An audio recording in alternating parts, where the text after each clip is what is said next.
నిత్య పూజలివివు నేరిచిననోహో ప్రత్యక్షమైనట్టి పరమాత్మునికి నిత్య పూజలివివో.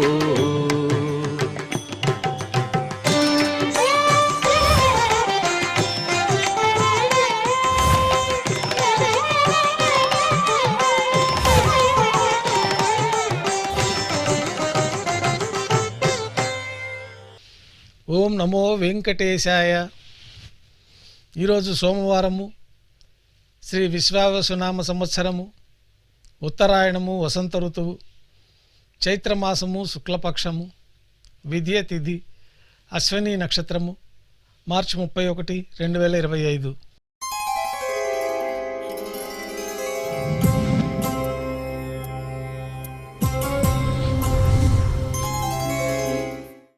మాధ్యాహ్నిక ఆరాధనలో భాగంగా బంగారు పంచపాత్రలో శుద్ధ జలాన్ని నింపుకొని దేవతామూర్తులందరికీ ఉపచారాలు సమర్పించి అష్టోత్తర శతనామావళితో అర్చన నిర్వహించి మాధ్యాహ్నిక నైవేద్యంలో భాగంగా అన్నప్రసాదాల్ని స్వామివారికి నైవేద్యంగా సమర్పించి భక్తులను సర్వదర్శనానికి అనుమతిస్తారు. ఉభయ దేవేలతో శ్రీ మలయప్ప స్వామివారు బంగారు తిరిచిపోయిన వేంచేస్తారు. మేళతాళాలతో ఊరేగింపుగా విమాన ప్రదక్షిణంగా సంపంగి ప్రాకారంలో కల కళ్యాణ మండపానికి చేరుకుంటారు. కళ్యాణోత్సవం ప్రారంభమవుతుంది.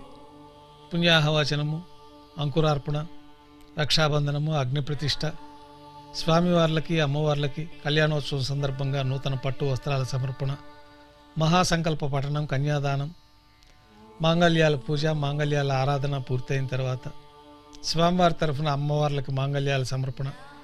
ఈ సందర్భంగా స్వామివారికి అమ్మవార్లకి కర్పూర నీరాజనం, విశేషమైన హోమాలతో పూర్ణాహుతి పూర్తయిన తర్వాత మాలా పరివర్తనం అనే కార్యక్రమాన్ని నిర్వహించి ఉభయ దేవేరులను శ్రీవారి చెంతకు చేర్చి అక్షతారోపణం అనే వైదిక కార్యక్రమాన్ని నిర్వహించి కర్పూర నీరాజనము, నైవేద్యము, తిరిగి కర్పూర నీరాజనంతో కళ్యాణోత్సవం పూర్తి అవుతుంది. భక్తుల దర్శన అనంతరం ఉభయ దేవేలతో శ్రీ మలయప్ప స్వామివారు ఊంజల్ సేవలో భాగంగా మేళతాళాలతో ఊరేగింపుగా అద్దాల మండపానికి చేరుకుంటారు.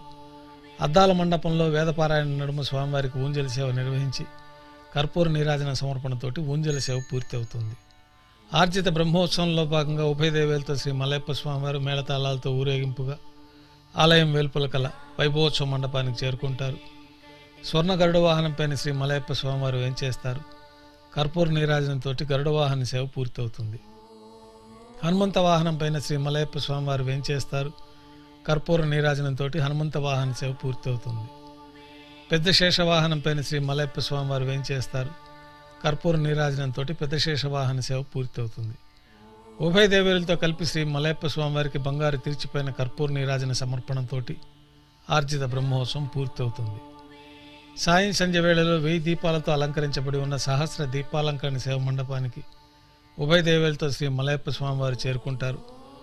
మంగళవాద్యాలు, వేదపారాయణము, సంకీర్తన నడుమ సహస్ర దీపాలంకరణ సేవ నిర్వహించి నక్షత్ర నీరాజనము, కర్పూర నీరాజనంతో దీపాలంకరణ సేవ పూర్తి చేసుకుని సహస్ర దీపాలంకరణ సేవ పూర్తయిన తర్వాత ఉభయ దేవేలతో శ్రీ మలయప్ప స్వామివారు మేళతాళాలతో ఊరేగింపుగా తిరువీధుల ఉత్సవం జరుపుకొని నిత్యోత్సవంలో భాగంగా శ్రీవారి ఆలయంలో విమాన ప్రదక్షిణంగా భాష్యకారుల సన్నిధి వద్దకు వేంచేస్తారు. భాష్యకారుల సన్నిధి వద్ద ఆస్థానం పూర్తయిన తర్వాత బంగారు వాకిల్లో వేంచేస్తారు. నైవేద్యం పూర్తయిన తర్వాత గర్భాలయంలో వేంచేస్తారు. రాత్రి తోమాల సేవ ప్రారంభమవుతుంది. రాత్రి తోమాల సేవలో భాగంగా ఉదయం సమర్పించిన పుష్పమాలికలన్నీ సల్లింపు చేసుకొని గర్భాలయాన్ని శుద్ధి చేసుకొని బంగారు పంచపాత్రలో శుద్ధ జలాన్ని నింపుకొని శ్రీవైకానస భగవత్ శాస్త్రోక్తమైన విధానంలో దేవతామూర్తులందరికీ ఉపచారాలు సమర్పించి కొత్త పుష్పమాలికలతో మూలమూర్తికి, ఉత్సవమూర్తులకి అలంకరణ జరిపి చతుర్వేద మంత్రాలతో మంత్రపుష్పాన్ని సమర్పించి నక్షత్ర నీరాజనము, కర్పూర నీరాజన సమర్పణంతో రాత్రి తోమాల సేవ పూర్తి అవుతుంది. తులసీ దళములతో అష్టోత్తర శతనామార్చన నిర్వహించిన తర్వాత రాత్రి నైవేద్యంలో భాగంగా అన్నప్రసాదాలు, పన్యారాలు, దోశ, ఘంటానాదం మధ్య నైవేద్యంగా సమర్పించి తిరువీస నైవేద్యం పూర్తయిన తర్వాత భక్తులని సర్వదర్శనానికి అనుమతిస్తారు.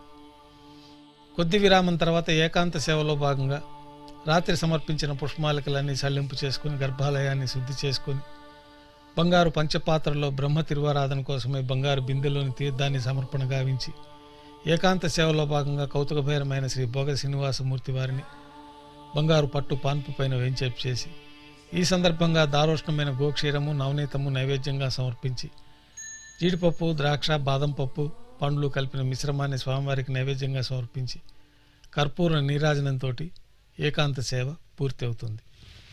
ఓం నమో వెంకటేశాయ.